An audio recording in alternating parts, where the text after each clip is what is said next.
When you talk about ownership, people think they have ownership about what they do, but when you zoom in and actually go into the decision making, then it becomes more of a jungle with a lot of stakeholders. From my experience, it even starts with what are we sending and to whom. What I mean with that is that a lot of email marketers, they send out the email, but they do not always agree with what they send. Sometimes the company is product driven, so they just need to push the certain product to the audience, even if the CRM team knows that there should be more personalized offer, but the company just wants to push that very specific product. Yeah, when you talk about full ownership, we think we own the email as a CRM team, but it's not always the case.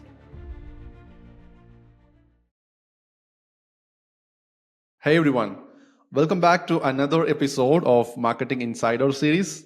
Today I'm really excited to have Kevin Steba with us. He's the founder and CEO of Sino, which is this really clever tool that helps CRM teams to get uh, answers about email data without bothering the data engineers. Uh, Now here is what cool about Kevin. He's doing this stuff for almost 20 years. I mean, really doing it. Started doing his own agency when he was just 17, I think, which is kind Yeah. of insane when you think about it. Then went on to tackle massive CRM projects at places like Schiphol Airport. Um, these days, he's basically on a mission to fix all those messy reports that makes us want to bang our heads against the wall. So today we are going to dig into some stuff that I think a lot of you will relate to, like why those fancy reporting dashboards sometimes feel like more confusing than helpful. We'll talk about new metrics, things like email reach that might actually tell you something useful about what's happening with your campaigns. And honestly, one of the big things I want to get Kevin's take on is how to prove that you always on campaigns are actually moving the needle without having to go through three or four different teams to get just the basic data, right? If you have ever found yourself staring at reports thinking, okay, but what am I supposed to do with this?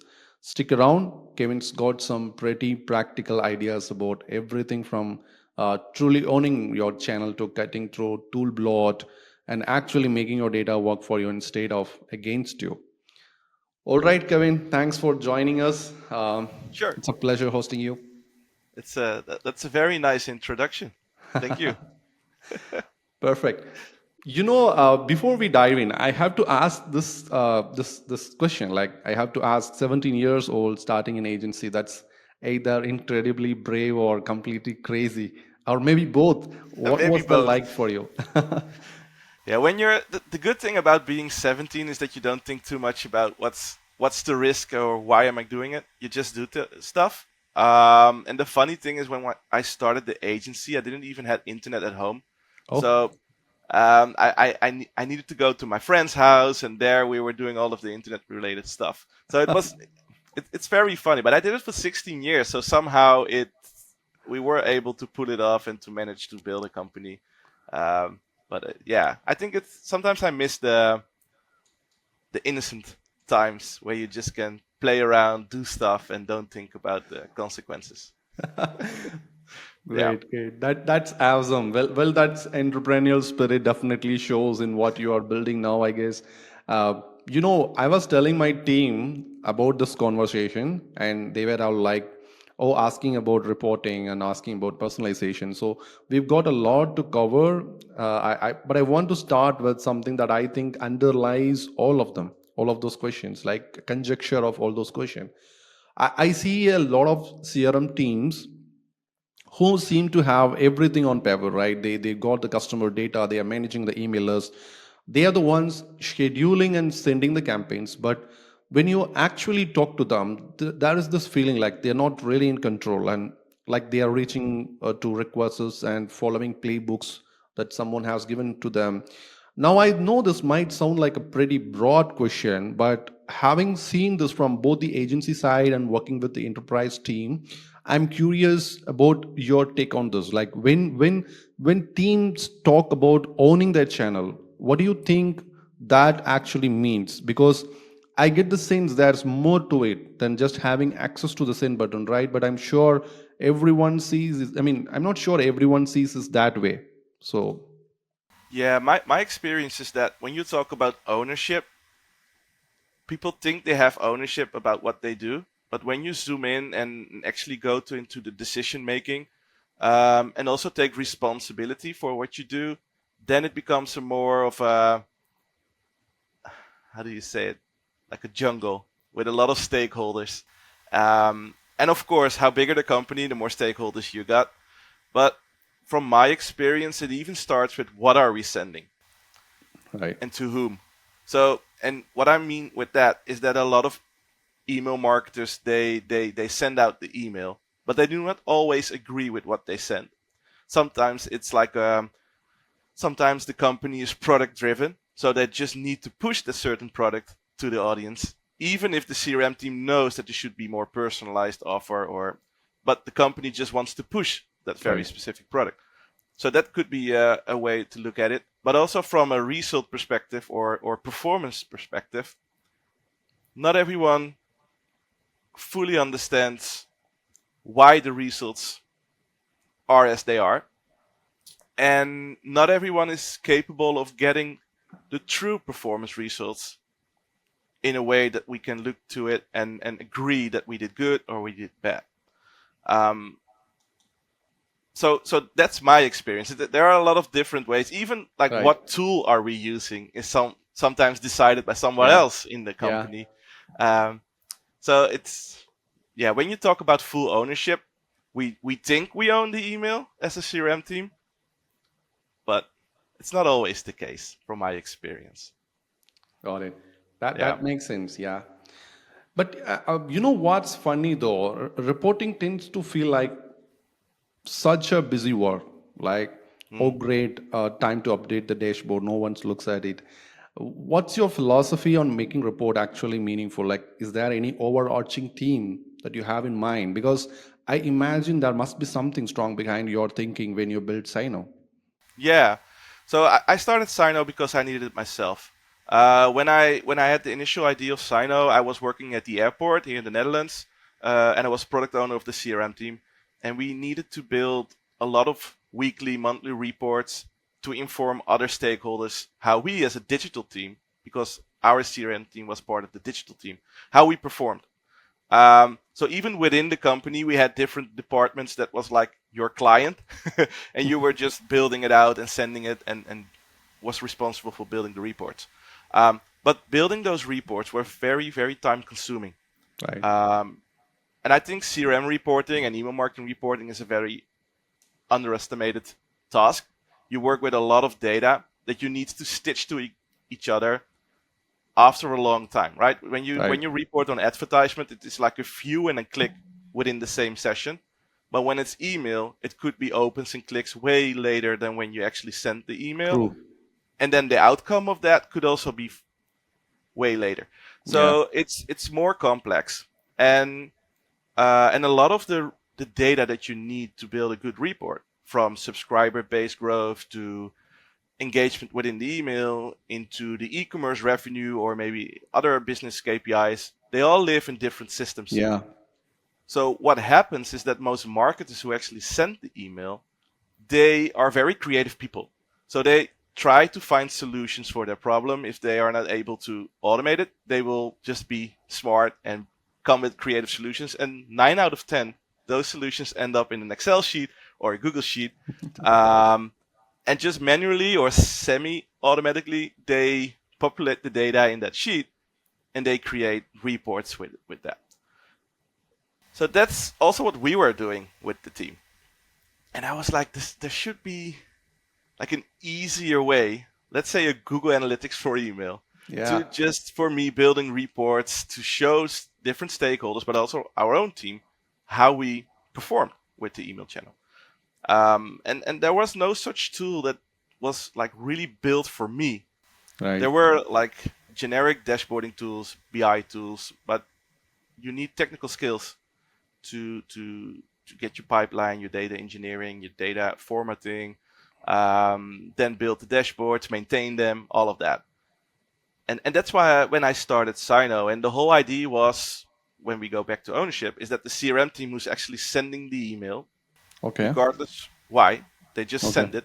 They Right. should be able to report on the performance of that email without the dependency on IT or a data analyst or I don't know, whoever you need. And that's basically why I started Sino, just to give Right. you access to the data and play with it. That's where it started. So, right, if I'm understanding it correctly, then Sino, for someone who's using the exact use case for why Sino has been built for, it compresses the billable hours that people, expect internally for the other, because these people Yeah. are at high stakes, right? And every minute counts. And if a tool that removes that friction and need for communicating with them entirely, I think that's a big unlock itself. Yeah, it's time saving. That's definitely, I think, our number one USP. But we also, since we automate all of it, you're also able to report on certain trend lines from Right. campaigns that you normally just skip, like Yeah. the always on campaigns that you maybe send to a lot of different segments, to different markets. It's just too much to manually like update those figures Very every much, day. yes. Yeah. So what CRM managers what they do is they just skip those and they Right. will create snapshots like every month. This is what we do month by month or year on year, and they only report on the mass sendouts because those are less campaigns to manage, right? Um, so that's another benefit. You can Right. actually capture the whole journey, all of the automations, everything, see trends lines, the revenue, stuff like that. And I So think it gives it's you also also I mean we can say it like a modular system. Like if we once get used to say no, then Mhm. even if we change the CRM, then Yeah, the place, yeah? Cool. yeah. That's So we super are cool. completely independent from a platform. You just Exactly. plug and play on their API, and Exactly. then you keep your reporting unified in our platform. Got it. Got So it. it's also very That's handy when you migrate, for instance. okay. Okay, that's super cool. It's a different use And case. and speaking of strategy, Yes. Kevin, that is this thing that drives me nuts.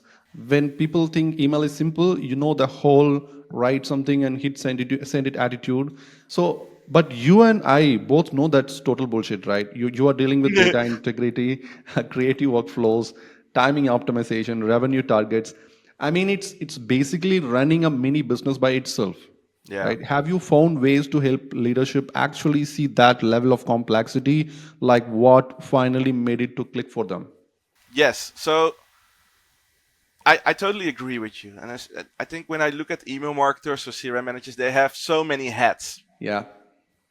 And again, it depends on the organization you're part of. Right. But sometimes you're even the designer, you're the copywriter, you're the email builder, you're like a coder, you know about automations, create flows, so you're also a campaign developer. Then you're an analyst because you need to report everything. But to get those numbers, you need to be data driven and a little bit tech savvy.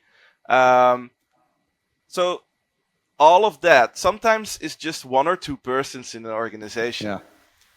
And another thing, and I will come back to your question, is that they also get a lot of internal questions about customer data. So my experience is that the people that send the emails are mostly closed. They are the closest persons to actually the CRM data in most cases. So sometimes the Right. advertisement team or someone who would like to personalize the website, they go to the CRM team or the email marketer in some cases and ask them for certain segments or profiles or if they could export certain audiences for retargeting. So it's such a broad role. True. True.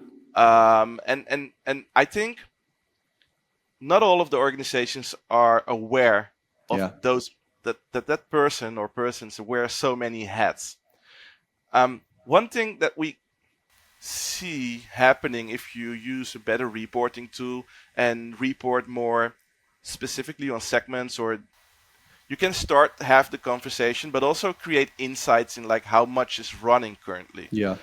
Not just we did this with email as a total number, but if you can drill down to certain campaigns and maybe even into segments within the campaigns, people will start recognizing like, whoa, you're actually talking to all our customers, but you can also put them in buckets. And sometimes there is a whole journey, different emails.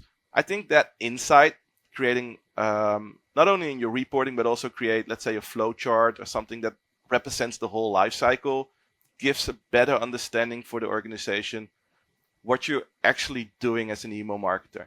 Um, Sometimes you even need to make organizational like real decisions in timing. When do people receive certain messages? Like how is that impacting the support? Yeah. There are a lot of decisions making done in the CRM team, Yeah, uh, absolutely. and I That is think creating that insight with numbers and actually a diagram or flow chart will get the business understand better what you're currently doing. That's my experience. totally aligned. Yeah. Yeah. And speaking about the segmentation, Kevin, Mhm. don't even get me started about personalization. Everyone's like, we need more personalization, but then Hmm. 6 months later, nothing has changed.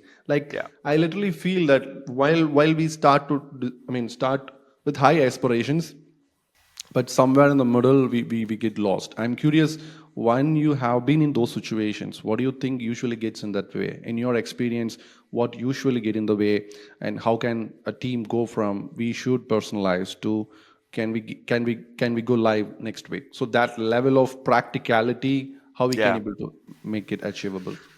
The thing with personalization is you need to meet certain criteria, and that's that you can actually put people in different segments to start Yeah. with, but also knowing what you should be sending to those specific audience. So a lot of people actually forget that when you have 20 different segments, you probably also have 20 different messages and maybe 20 different timings. Yeah. And it's even hard to have all of that in place for just your one whole base, to have a clear life cycle and a good frequency in what you are going to send. Um, and even to hit the target, like I want to send everyone, I don't know, once, twice, or 3 times a week. Imagine you're going to do that for 6, 7, or 10 different segments. Your whole operation will explode Yeah. from like work perspective. So the same is with going to a different market. Like, oh, we're going to a different market. We need to translate all of our life cycles.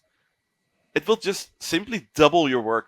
Yeah. And depending on how your automations are set up, sometimes Right. it's not always a dynamic translation within the email template. So you actually got 2 emails to manage, and you got 2 flows to manage. Um, you got 2 more reports to build. Everything explodes when you start building, like when you implement more segments into your life cycle. So my experience that we need to make sure that we have the production ready to create certain assets and content for those segments before we are actually building everything, or even thinking about what segments are we going to build. Um, because building segments is probably the easiest part. When you have the Right. data available in your platform, you just create your profiles or your segmentation, whatever tools you have in place, and then they are ready to be sent.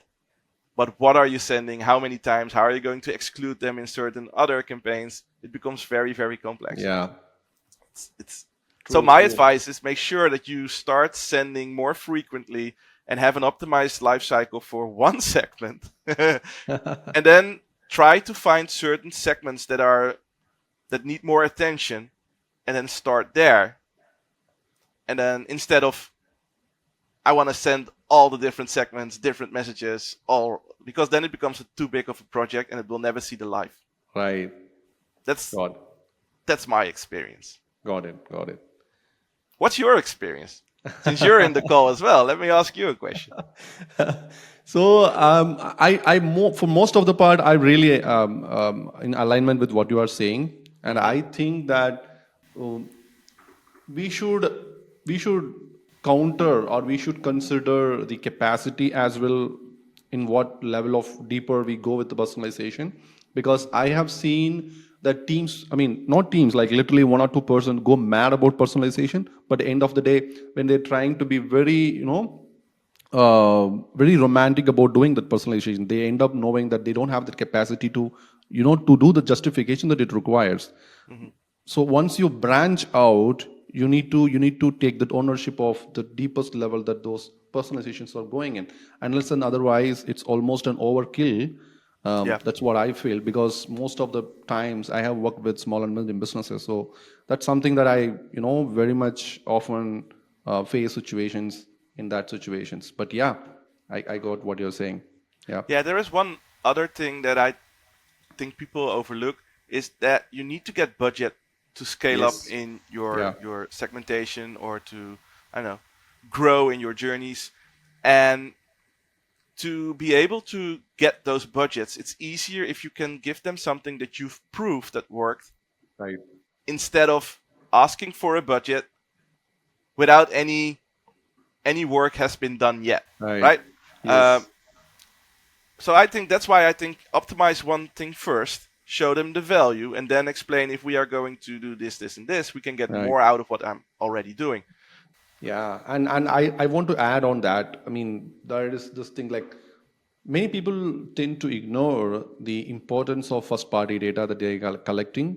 Yeah. Somehow like very blunt forms on their websites on the lead magnets, but in terms they are trying to personalize at a deeper level. I mean, this is so contradictory if you think, right? Hmm. On one side they want to personalize as much as possible, but on the other side they don't have that data, that capacity to feed them their personalization engine, right? Yeah. Very true. Yeah, so as a follow up on that, you Yes. know what's wild? After all these years, I still meet teams who honestly doesn't know which campaigns are actually driving results. It's all some time or the other. It's all gut feeling and crossed fingers, right? I know you build Sino partly to tackle this stuff. Um, what's your takeaway? And if a team wanted to get a clear picture tomorrow, not in 6 months, what would you tell them to focus on? First of all, one thing that will add a lot of value is have a certain naming convention for all of your campaigns. This is very basic stuff, but when we connect a lot of our clients and we like pull all of the data and see all of the campaign names, sometimes it's a mess from the start, which will not help you get a clear insight. So my advice is create a very clear. Take a day for it if you need it. Take time to think about the structure of your campaigns Right. and have a clear naming convention, and then also use that naming convention into your UTM tag settings and how are we going to tag every link and why are we doing that. Um, so that's one thing, like fixing Right. the basics to make sure your data is actually structured in a way you can build reporting around it, but also get a better understanding, like how many campaigns do you have from certain type of campaigns. That's one thing. Another thing from a perspective like how are we performing, I get a lot of questions about can I still count on the open rate? Are clicks even trustworthy? Um, there is we integrate with a lot of different platforms. So some of them they will mark certain events that we can pull as machine open, and some of the ESPs they don't, and sometimes they automatically exclude them already, so you don't know. I always tell people you can steer on any metric, but be aware that the number is not always the truth with email, but you can steer on it from a trend line perspective. Like Yeah. if the number that you are using over time is going up or going down, then you know something is off and something is changing because it was always all Yeah. untrustworthy. So um, that's my advice from can I still use open rate? Sure. You can use it to see if the open rate goes up over time. Uh, but don't believe that every open is actually an open by a human. Yeah. So that's one thing. And the cool thing with Sino is that we can merge your data with more e-commerce driven data. So a lot of our clients, they are not always interested into the engagement metrics of their email, but they just want to know the business impact. Yes. Um, and then revenue or the amount of transactions or even what products are sold through your email, that can help you to actually get the more actual numbers from business impact perspective. And sometimes our clients use key events on the website, which we stitch Mm-hmm. back to the email sendouts to see Mm-hmm. if there are certain downloads or registrations or subscriptions or whatever they would like to get from the website. Um, and I think more and more people are more focusing on the results of the campaign, like Yeah.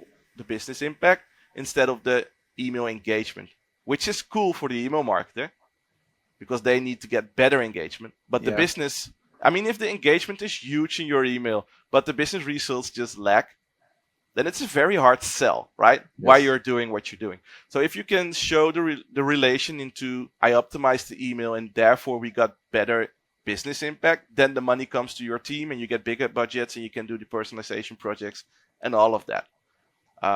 So yeah, I think that's a very important metric to steer on. Get a clear KPI that's meaningful for the business. Got it. And then, I don't know, show proof based on that KPI.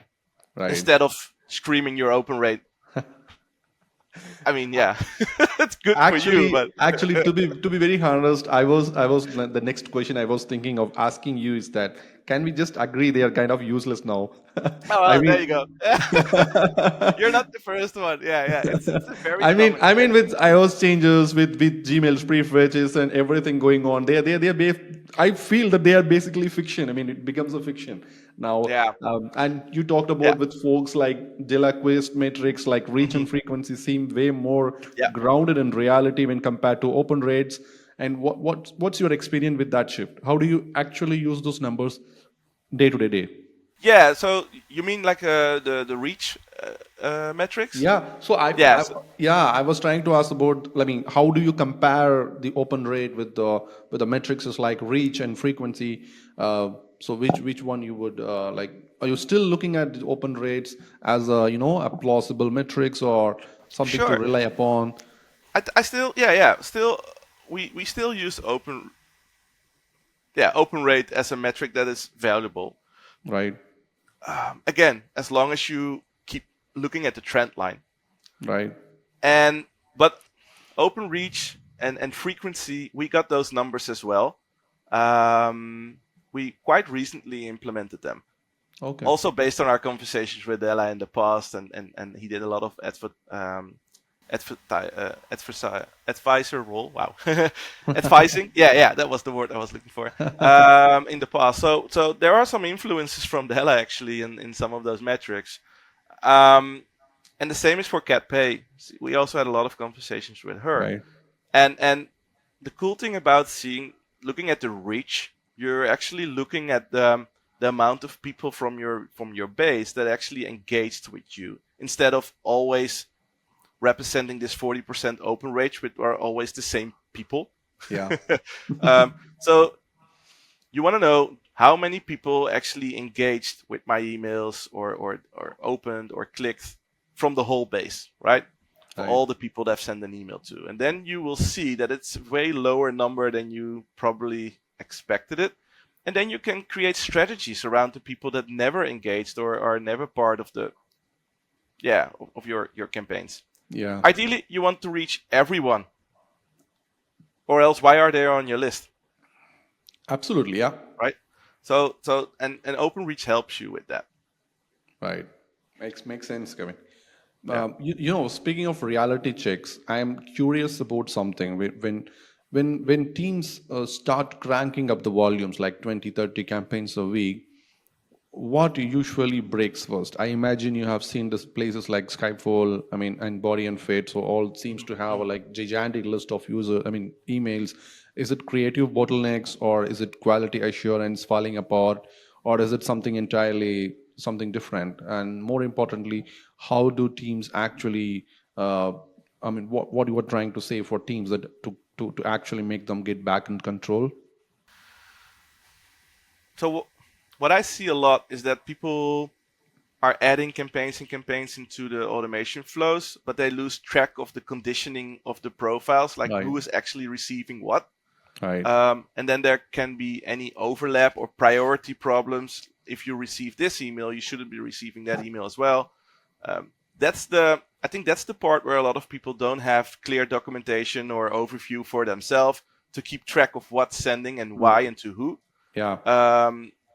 So my advice would be, again, create a certain flow chart or your life cycle or whatever overview of your campaigns, Yeah. and try to see how they interact within the same user Yeah. to get an understanding of the conditions. Even timing could be one to start Right. with. Like from a time perspective, like timeline. Someone becomes a new client, then how does their timeline look like, including all of the other stuff you're sending, regardless if they are new or not. And I think that's one thing that breaks. Another thing that breaks is that a lot of people forget translations. Okay. So they go to different markets and then they implement a new campaign and they just didn't test it right if all of the translations are done correctly. Even with Body and Fit, we had this challenge that we sent campaigns to different markets. It was one Right. campaign, but there were different discounts or different promotional, how do you say it, statements, like Right. conditions. And small things like that will get overlooked if you're just in this rush and you want to send out the campaign and then you think everyone gets 50%, but there's just this one market who gets 10% because they're a different currency or whatever. I see that happening a lot. Okay. Yeah. So my advice is just get a clear overview of what you're sending. Try to get, yeah, because it can become very messy, and a lot of is hidden into your campaign setup and your profile selections. Got it. Got it. Yeah. Yeah, couldn't agree more on that. And Yeah. yes, so and speaking of getting control back, so can we talk about tools for a second? I Hmm. feel like every company has this Frankenstein stack, ESPs, CDPs, and composable CDPs. In fact, so there are so many analytics platform, and the website intelligence platforms. Half of them barely get touched over the demo, right? Hmm. And I would I would say this like a spotlight effect for them. What's your philosophy on cutting through that mess? Like, how do you figure out what actually adds value versus Hmm. what just looks impressive um, on paper? Yeah, I think it's very important to evaluate your tools like every, I don't know, 6 months. Um, are we still using the tool? Do we still use the tool with the same intention that when we bought it? Yeah, Or is there a specific feature what we like of the tool? And maybe other solutions that we already have in place could do that as well, yeah, because it's just this very specific feature. So I think every 6 months you should be evaluating your tool set. Are we still getting value out of it?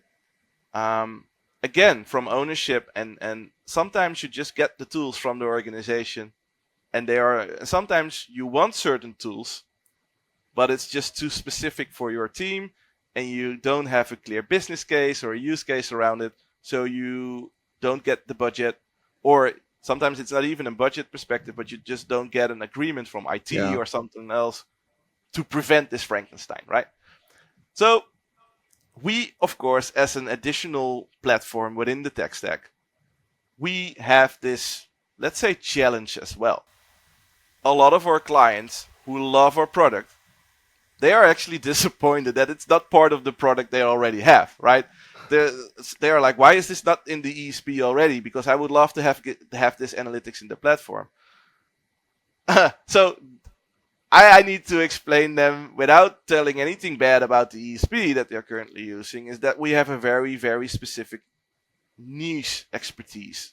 And we are even a niche within the niche, right? Because we okay, just only yes, build yes, something for email marketers.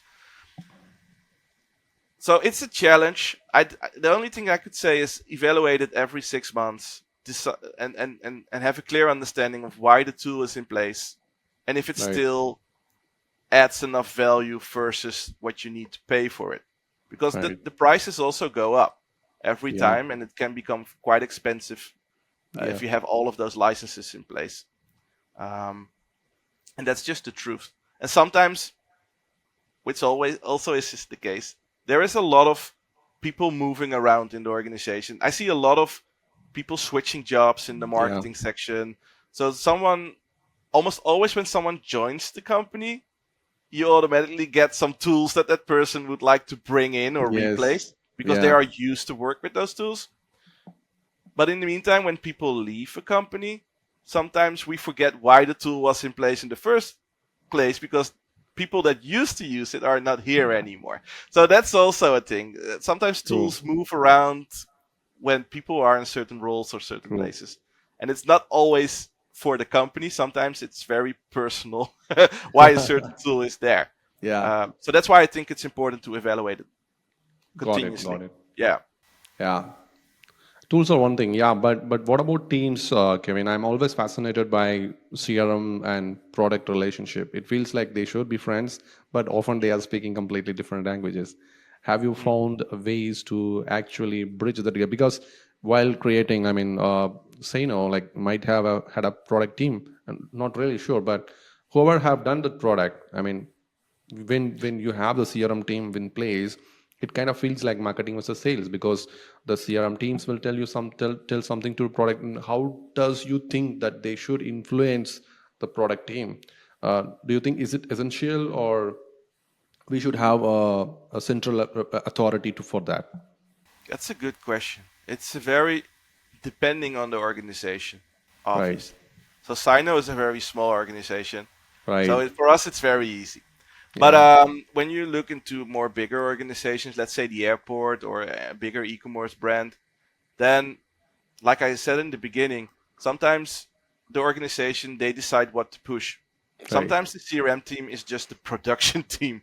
They just like I see a lot of organizations they used to work with an external agency and then they decided to bring all of that knowledge internally and create, mm, let's say, a digital team, a CRM team, I don't know, what however you would call it, someone who is actually able to push the messages. They just have a backlog with right, requests from their colleagues, yeah, and the colleagues expect them to just like produce, send it, and there is almost this client and supplier um, um, relationship. yes, And I think, and I've experienced it myself as well. I think it's very important to get to get shared ownership of the results right, as soon as that in place, because it mostly it's who gets the who is responsible for the results, but also who got ownerships of the results. right, Another thing is when an email adds a lot of, let's say we drive a lot of sales through email. Then at the end of the quarter or the year, the CRM team could say, hey, we added this much value to the organization, so much revenue. But then the marketing team who hired the CRM team, they're like, no, that's our revenue. It was our campaign. So there you go already. It's our, and I see that a lot within the organizations where different teams they just claim the revenue yeah, share of email. yeah, And as a CRM team, you're like this spider in the web. You touch everything, but as soon as you would like to claim the results, like okay, this is our added value, then another department is like, oh, that's our campaign. That's our result. And I think it's crazy, but I'm an entrepreneur, always had small companies and very close within the team. So I'm like, we all do it together. Um, but yeah, I saw it in bigger organization. I was always surprised how fast, as soon as things go good or bad, how fast departments or teams are like, oh, that's not my responsibility. You did it, or oh, it's our win. I never understood it actually, but I agree. Ideally, there is this central team, well, at least the central way of communicating with each other, like a central roadmap or a central. Within our CRM team, we had different backlogs. We had the innovation backlog. We had the always on campaigns, that things that right, like always need to work on, and we had, I think, like improvements, hmm, something like that, right, and different people. We had different product owners for those roadmaps, for okay, those backlogs, got it, just to make sure that every backlog gets attention and budget. okay, That's something that worked for us. okay, Because when a CRM team got to build something like new, like an innovative project, then the marketing team comes, but that costs a lot of time, and we want to do a lot of campaigns, so we need your time as well. We need your resources, right? It's always resource management within got the it, CRM team. got it. I Yeah, mean, there is so many intricacies involved. That's yeah, totally understandable. Yeah. because you touch everything. Everyone wants some piece of you, and you Yeah, also want to do your own things, right? true. Yeah, like reporting, for instance, but you don't have time for it, and it will always be like, It happens at every place, right? Even in marketing, if you think, like, if you see, like, in reporting, social media wants to attribute it to them, and mm, for PPC, they want it to attribute to them, and it's always a hustle. it's Yeah, always a hassle. When you start talking about attribution, we have clients where we build custom attribution. So they got their right. order data into Okay. Sino, and we can stitch based on the click events Right. if it should be attributed to a certain email. Got it. Got it. That Cool. only works, and I always tell them up front, like, we can build anything technically. It's fine. We already have the models in place. But it will only work if the whole organization accepts your attribution model, because else it will not sum up. Right. If you are going to tell, like, if you use a different attribution model within your email team than someone who's doing the, I don't know, social advertisement, then the total number in the end will not sum up. Yes. So yeah, It will tally up. Yeah. nobody told me that I should be a good stakeholder management when I started in the email marketing space, but you Got should it. be. Got it. Final question, Yes. Kevin. The last thing that I'm curious about is quality assurance. It Mm. still feels so fragile, isn't it? Manual checks, hoping you got everything. That moment of panic after you you hit the send button. Given all the volumes you have managed, right, in so many years of your career, what's made QA feels like Russian roulette? Any habit or processes that actually make your team sleep better at night? Yeah. So first of all, I speak from painful experience. So I've sent emails that should have never been sent. I Um, and I'm not proud of it, but I'm still alive, right? So the first thing I want to give away to people if they are sending emails is, like, nobody will probably die if it's going wrong. Relax, just breathe, and and um, and have fun with it, right? Because it can be a very stressful job. Just trust the process and send it. That's the first thing. Then another thing that we implemented is always like 4 eyes principle, right? So I think everything is good. At least one colleague should be doing the same checks that I did. right, And I'm quite critical on work in general, but somehow it seems that I'm not so critical on my own work. So there's always something people just see, and they're like, "Oh," I'm like, "Oh shit, let me fix it." And yeah, so and the same goes for others. So we got this 4 eye principle, and another thing is that we always let the copy check by, like, the offer that's in the email right, by the organization that wants to push that very specific offer. got it, My experience is everything is said and done. You're ready to send the campaign today.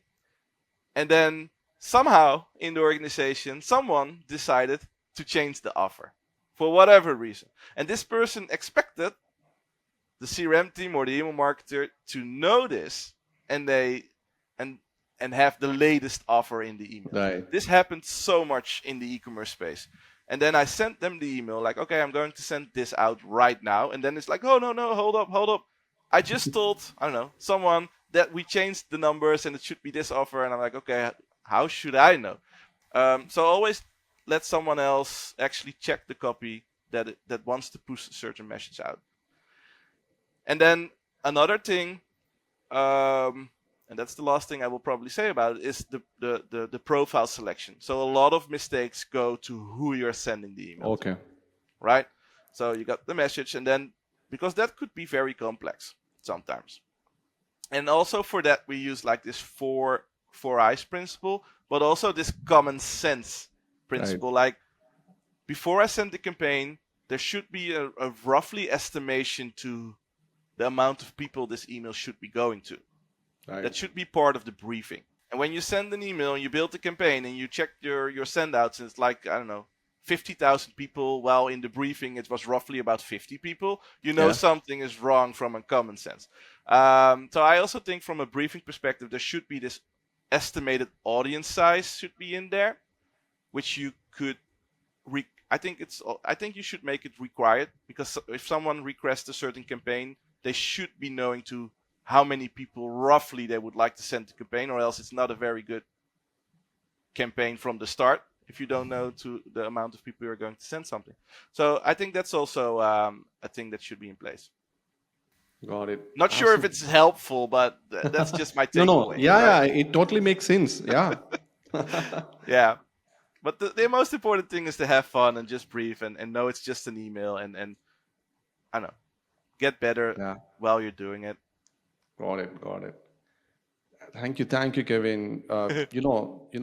Thanks so much for all the answers and listening to you talk through all of this from uh, be it channel ownership or making QA list terrifying. That is this thread runs through everything you have shared. It's this idea that CRM doesn't have to be this reactive, uh, where you are always putting out fires or begging other teams for help. Totally got it.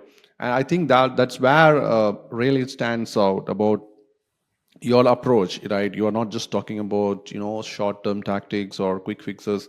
That is this fundamental idea should be changed, and that shifting of how CRM teams think about their role, like instead of being the team that just sends the email, uh, becoming the team that actually understands and owns the CRM, and the practical stuff that you have shared, like those alternative metrics beyond open rates, the way you think about QA processes, um, like how to actually bridge that CRM product divide. These are all not just nice to have things. These are things that people can actually implement tomorrow, I guess. Like, Kevin, this has been genuinely insightful. I know your audience is going to get a ton of value from this conversation. Thank you so much, Kevin. Yeah, sure. And thank you so much for your great questions and time. And I really enjoyed this conversation, actually. Thanks. Absolutely. And all the best with what you are doing with Sino. And Thanks. for everyone listening to another episode of Marketing Inside Out series, we'll catch you next time.